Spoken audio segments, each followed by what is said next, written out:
በእኔ ስም ሰዎች የጥንቆላ ስራ እየሰሩ ስለሆነ ልጆቼ አይነ ጥላ በስራችሁ በትዳራችሁ በገንዘባችሁ በንግግራችሁ ምእመናን ግልጽ ማድረግ አለብኝ ብያሰው መተት እንደተላከብን እንዴት እናቃለን? መተት የተላከበት ሰው እያሉ እኔ ያላልኩትን ኤአይ የሚባል ቴክኖሎጂ አለ። ደግሞ እሱ ብቻ አይደለም ልጆቼን ልመርቃችሁ እያስባሉ እኔ ማንንም ልመርቃችሁ አላልኩም። በጣም የሚያስቅ ነገር ነው የሚያደርጉት። ደግሞ ጭራሽ ምን እያደረጉ ነው? የሆኑ ሰውዬ ከኔ ጎን አቁመው ከጎን የምታዩዋቸው አባት መርጌታ የባህል ሐኪም ናቸው። እጅግ በጣም የብዙ ሰዎች ችግር በባህላዊ ጥበብ እየፈወሱ እየሰሩ ናቸው። እንዲያው ከፈጣሪ በታች ፈውስን ይሰጧቸዋልና በማቀናበር ማለት ነውና በጣም ትጠቀሙበታላችሁ፣ እድላችሁን ያቀኑላችኋል እያሉ እኔን እያናገሩ ስውሯ ማርያም ሂዱ፣ ስውሯ ማርያም የተመኛችሁትን ሁሉ ታሳካላችሁ፣ መከራን ሐዘንን አታሳያችሁ። እኔ ስውሯ ማርያምን አላውቃትም። እንግዲህ ገዳም ከሆነች ሰው ይሂድ፣ እኔ ግን ስውሯ ማርያም ሂዱ ምናምን ሂዱ አላልኩ። አንዳንድ ጊዜ ያስለቅሱኛል እና በጣም የሚያስደንቀው ግን ምንድን ነው 2-3 ሰዎች ምዕመናን መርጌታን አገናኙኝ እያሉ መደወላቸው። እንዲያው መርጌታን ብታገናኙን እድላችን እንዲቃና እንዲያው አባ መግለጫ ስለሰጡባቸው እኔን ጥሩ መርጌታ አዋቂውን እንዲያው ብታገናኙን እያሉ ጭራሽ በጉባኤ ቤቱ ስልክ እየተደወለ ነው ማለት ነው። አንዳንዱ መስተፋቅር አድርጉልኝ ላይ በግሌ ስሰደብ መልስ አልሰጥም። ግን የቤተ ክርስቲያን ትምህርት ሆኖ ብዙዎችን እየጎዳ ስለሆነ በዚህ ጉዳይ ላይ መልስ መስጠት ተገቢ ነው። የምር ምልክቷን ምናምን እየተጫናችሁ ምናምን እያስባሉ የመስቀል ምልክቷን እየነካችሁ አሜን ብላችሁ ጻፉልኝ እጸልይላችሁ። አሜን በሉ ሲባል እዙ እየተከተለ አሜን በኮሜንት ማለት ነው። አሜን እንዴ ዝም ብሎ አሜን። ቴክኖሎጂውን ወይ ወቁት ወይ አትጠቀሙት። የመጀመሪያው መልእክቴ ነው። ከዛ ወደ ትምህርቱ ሄዳለሁ። በኤአይ የተሰራ ቪዲዮ ይታወቃል። የሰውየው ፊት፣ የቃላት አወጣጡና እንዴት ነው የሚሰሩት ብዬ እንደው ለማጣራት ትንሽ ሞክሬ ነበር። እንዴት ነው እንደዚህ አድርገው የሚሰሩት የሚለው በቃ ጽሁፍ ያዘጋጃሉ። የኔን የድሮ ድምፆችን ይሰበስቡና ከዛ ያዘጋጁትን ጽሁፍ ለኤአይ የቤት ስራ ይሰጡታል። ከዛ አቀናብሮ እኔ እንደተናገርኩት አድርጎ የኔ አፍ እየተንቀሳቀሰ አድርጎ ይናገራል ማለት ነው። የኔኑ ካባ አድርጎ የኔኑን መስቀል አስዞ፣ አንዳንድ ደግሞ ያላስኩትን መስቀልም ያስዛሉ። ያለ መቁጠሪያም ሌላ መቁጠሪያ ያስዙኛል። እንደፈልጉ ያደርጉታል። ስለዚህ የቃላት አወጣጡ የከንፈር እንቅስቃሴውና እስከ ሰውየው የሚነገረው ቃል አይዛመዱም። አይኑ ይቀባጅራል፣ ፊቱ ይቀባጅራል፣ ሌላ መልክ ነው የሚሰጡት። የተለየ የአይን እንቅስቃሴ ያለው እና ሰው አያስተውልም። ግን ይሄ ምልክት ሊሆን አይችልም። መጀመሪያ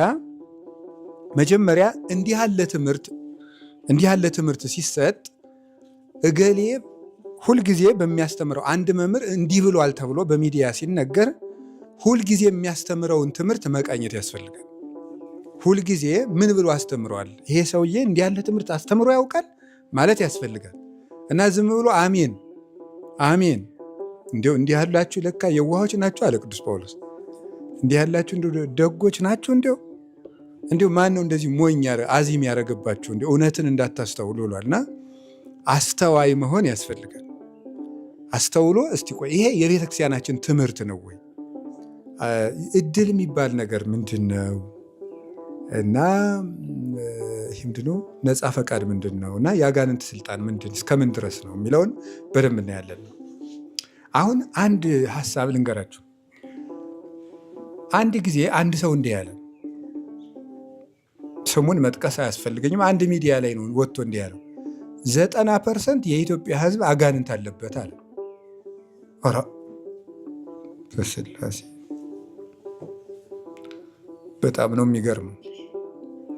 90% የኢትዮጵያ ሕዝብ አጋንንት አለበት ማለት ምን የሚያስረዳ ይመስላችኋል? አንደኛ ትዕቢት ነው። በጣም ከፍ ያለ ትዕቢት። አጋንንት እንዳለበት በምን አወቅ? በቅተህ ነው? እንዲሁ በጣም ነው የሚያስገርመው። ሁለተኛ ይህንን እግዚአብሔርን የሚያመልክ ህዝብ እግዚአብሔር ጨርሶት ለአጋንንት ሽጦታል ማለትስ ተገቢ ነው? ትቶታል፣ ለአጋንንት አሳልፎ ሰጥቶታል ማለት የእምነት የጸሎት የስግደት የጾም 7 አጽዋማት እየጾመ መከራውን አይቶ ካለችው ቆርጾ ለቤተክርስቲያኑ እየሰጠ የሚኖርን ህዝብ፣ ከድሃ ተካፍሎ በእግዚአብሔር ስም የሚኖርን ህዝብ ጽድቅ ዋጋ የለውም አጋንንት አድሮብሃል ብሎ መናገር የእምነትስ ሃይማኖትስ ጥይቅት ይእቲ ለዘይሴፈዋ ዕብራውያን ምዕራፍ 11 ላይ ቅዱስ ጳውሎስ ሲናገር እምነት ተስፋ የምናደርገውን ነገር የሚያስረግጥ ነው። ስለዚህ ተስፋቸውን የምእመናንን ማበላሸት፣ ትዕቢት፣ የእግዚአብሔር መግቦት ሁሉ መቀማት። ግን 90% አሁን ሰዎች ልብ ብላችሁ ስሙ፣ በደንብ ተደርጎ እንዲደመጥ ስለምፈልግ ነው። ሰዎች ብዙ ጊዜ ስለ ሰይጣን የሚያወሩት ዓመት ሙሉ ለምንድን ነው ቢሉ ስለ ሰይጣን ካላወሩ እንጀራቸው ይዘጋል ነው ቋንቋው፣ እሱ ነው። ስለ ሰይጣን ሲያወሩ የድግምትንትን፣ የአይነ ጥላ፣ የመተት፣ የገርግር የማ ስሙን ራሱ ራሄሏ የእንትኒቱ ደግሞ እንዲሁም ራሱ የእንትን ሁሉ ጋኔን ወጥቷል። የእንትኒቱ አገርን የመጥራት ስለማልፈልግ የእንትኒቱ ማማ የምናምን ራሄሎ ምንትስከትከ ማንም ያስተምራችሁ ይህን የአጋንንት ስም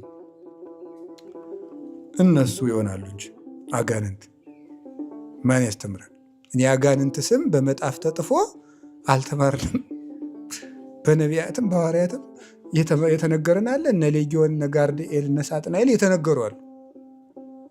እነሱ እናውቃለን። እንዲሁ የጎጥ ደግሞ ወይ ጉድ! ደግሞ የቱርኪቱ ማን ትሆን? የኢስታንቡሏ፣ የኬንያይቱ፣ የደቡብ አፍሪካ፣ የጆሃንስበርግ እነዚህም ስም ደግሞ ይኖራቸዋል። ደግሞ በሰለጠነ ዘመን መደንቆር ጭራሽ አጋንንቱን ራሱ የአማራ፣ የትግራይ፣ የኦሮሞ ሁሉ እያሉ እየጠሩ ነው አጋንንቱ። አሁን እንግዲህ የሜሪላንዲቱ አጋንንት፣ የዚህ የዲሲቱ አጋንንት፣ የካናዳይቱ ደግሞ ይላሉ የሱዳኒቱ። ኧረ እንደው ከቀለዱ ላይ ቀር እንዲህ ነው። እና ሰውን ሁሉ አጋንንት ይዞታል የሚሉ ለምንድን ነው? አጋንንት ይዞታል ብሎ ሰው ካመነ፣ ሰው አጋንንት እንዳለበት ካመነ ዓመት እስከ ዓመት የእነሱ እንጀራ የተከፈተ ነው። ስራቸው እሱን ነው። ቁጭ ብሎ አንድ ሰው ከአጋንንት እጅ፣ አጋንንት በሰው ላይ ተንኮል አይሰሩም ማለት አይደለም። ሰውን ከአጋንንት እጅ የምታወጣው ክርስቶስን ወደሱ በማድረግ ነው። ስለ አጋንንት በመስበክ ሳይሆን ወደ ክርስቶስ የምታመጣው ስለ ክርስቶስ በመስበክ ነው ከአጋንንት የምታወጣው። ቀመሩ ራሱ የተበላሸ ነው።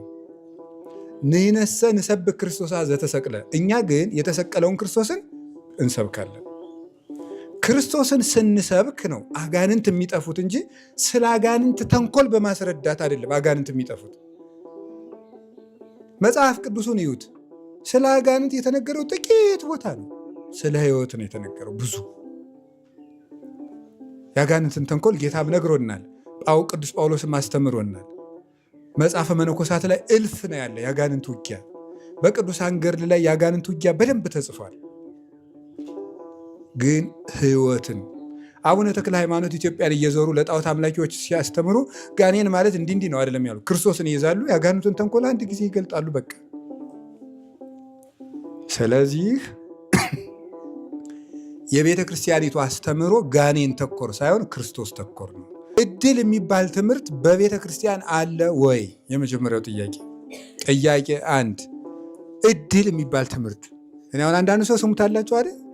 እድል ነው እንግዲህ ምን ይደረጋል? እድል ነው እንጂ እንደገና ደግሞ ለእድል ነው ማደግደግ። አንተ እድለኛ ነቴ ምናምን ሲባል ትሰማላችሁ። ለመሆኑ እድል የሚባል ትምህርት መጽሐፍ ቅዱሳዊ ነው ወይ ሲባል አይደለም። እድል የሚባል ትምህርት በቤተ ክርስቲያን የለም። 4 ነጥብ። መጽሐፍ ቅዱሳዊም አይደለም፣ ኦርቶዶክሳዊም አይደለም። እድል የሚባለው በጣም ብዙ መንገድ አለ። ፕሪደስቲኔሽን የሚባል አለ፣ እድል ይባላል። ድርሻ የሚባል ደግሞ አለ፣ እሱ እድል ይባላል። ከዛ ደግሞ ይሄ ድርሻ ማለት ስጦታ ማለት ነው። ከዛ ደግሞ ኦፖርቹኒቲ የሚባል አለ፣ የሆነ ነገር ከሆነ ነገር ጋር ሲጋጠም፣ ወይም የስራ በር ማለት ነው። የስራ በር ኦፖርቹኒቲ ማለት ለምሳሌ በአጋጣሚ አሁን አንድ ሰው ቤት ሊሰራ ድንጋዩን መፍለጥ አቅቶት እምቢ ሲለው መብረቅ ወርዶ ያን ድንጋይ ቢፈልጥለት ተጋጠመልኝ፣ ወቅትና ወቅቱ ተገናኘ እንደማለት ገጠመለት ከሱ ጋር ከሂደቱ ጋር እና ኦፖርቹኒቲዎችን መጠቀም የሚባል አንድ በሊደርሽፕ ትምህርትም ይሰጣል። አብዛኛው ሰው ወጣት ከሆነ በቃ ያቀድከውን እቅድ ያንን እድል ተጠቀምበት ይባላል። የተፈጠረን በር ተጠቅመህ ግባ እንደማለት ነው ያኛው ኦፖርቹኒቲ የሚባለው። ይሄ እድል የሚባለው ግን እነሱ የሚያወሩት ስለ እጣ ፈንታ የሚባለው ነገር ነው። እጣ ፈንታ የሚባለው ማለት የሰውየው ማንነት ነው። የሰውየው ማንነት ተወስኗል። በቃ ድሃ እንድትሆን ከተወሰነብህ ድሃ ትሆናለህ ማለት ነው። ወይም ደግሞ ሀብታም እንድትሆን ከተወሰነልህ ሀብታም ትሆናለህ። ጥሩ ሰው እንድትሆን ከተወሰነልህ ጥሩ ሰው ትሆናለህ። ይሄንን ግን ቅዱስ ባስልዮስ ዘቂሳርያ ስነ ፍጥረትን ባስተማረበት መጽሐፉ በስድስተኛው ድርሳን ላይ ከዋክብት ለብርሃን መመላለሻ እንዲሆኑ የቀን ምልክት እንዲሆኑ ተፈጥረዋል እንጂ የማንንም ሕይወት አይወስኑም ብሎ ተናግሯል። ሄክሳሜሮን ወይም አክሲማሮስ በሚባለው መጽሐፉ ስለ ስነ ፍጥረት በተነተነበት መጽሐፉ ከዋክብት ለቀን ምልክት እንዲሆኑ፣ ለሌሊትና ለቀን ምልክት እንዲሆኑ፣ ለብርሃናት መለያ እንዲሆኑ፣ የመዓልትና የሌሊት መለያ እንዲሆኑ ፀሐይ፣ ጨረቃ፣ ከዋክብት ተፈጥረዋል እንጂ የማንንም ዕጣ ፈንታ አይወስኑም ብሎ ቅዱስ ባስልዮስ ዘቂሳርያ ተናግሯል። ይህ በእድል የሰው ሕይወት ይወሰናል የሚሉት ጣዖት አምልኮ ነው ብሎ ቅዱስ ባስልዮስ ዘቂሳርያ 4ኛው ክፍለ ዘመን ላይ የነበረ የጥንቷ ቤተክርስቲያን አባት የሚባለው የመጽሐፍ ቅዱስ ተርጓሚው እንዲህ ብሎ ተናግሯል። ኦሪት ዘፍጥረት ምዕራፍ 1 ቁጥር 14ን በተረጎመበት ድርሳኑ ላይ ሲናገር ከዋክብት ወይም ፀሐይ፣ ጨረቃ፣ ከዋክብት የማንንም ዕጣ ፈንታ አይወስኑም። ጨረቃይቱ ትሙላም ትጉደልም፣ ጅራታማው ኮከብ የሚውጣ የአጥቢያ ኮከብ የሚውጣ የማንንም ሕይወት አይወስኑም። የሰው ሕይወት በእግዚአብሔር እጅ የተያዘ ነው። 318ቱ ሊቃውንት ከቅዱሳን ሐዋርያት በሰበሰቡልን ወይም ከሐዋርያት የጥንት ትምህርቶቻቸው እንደተሰበሰበ ከሚነገርለት ከሃይማኖተ አበው ምዕራፍ 125 ቁጥር 9 ላይ ኢትኩን በትእምርታት በምልክት የምትመራ አትሁን፣ በምልክት የምትመራ አትሁን፣ ወይ ተጠያሪ ኦፍ በወፍ የምታሟርትም አትሁን። ይችኛይቱ ወፍ ጮኸች፣ ጥሩ ዕድል ይገጥመኛል። ይችኛይቱ ወፍ ደግሞ እንቅፋቴ ናት። አይ ይችን ወፍ አገኘዋት እንግዲህ ቀን የጠሙንም ይውል አትበል። ወይ መሰሬ ስር ማሽ ቅጠል በታሽ አትሁን፣ ጠንቋይ አትሁን። ወይ ትውር ሀበረቃያን ሰብ ቅጠሉ ስሩን ቆፍረው ቅጠሉን በጥብጠው ወደሚረጩ ሰዎች አትሂድ። ዘፍዝፈው ያን በውሃ ዘፍዝፈው ወደሚረጩ ሰዎች አትሂድ። ወይም በሳት ጠብሰው ወደሚያጥኑ ሰዎች አትሂድ። ይህን አባቶቻችን አዘውና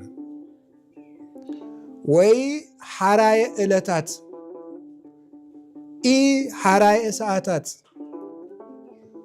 ቀን ከሚያሻሽሉ ሰዎች ወገን አትሁን። ቀን አታሻሽል። ሰኞ ቀን ለእኔ ጥሩ ቀኔ ነው፣ ማክሰኞ ቀን ለእኔ ጥሩ ቀኔ ነው፣ ረቡዕ ለእኔ ጥሩ ቀኔ ነው፣ ሐሙስ ለእኔ ነው፣ ዓርብ ለእኔ ጥሩ ቀኔ ነው አትበል። ሁሉም ዕለታት እግዚአብሔር ባርኮ የሰጠህ ዕለታት ናቸው። ቀን አታሻሽል።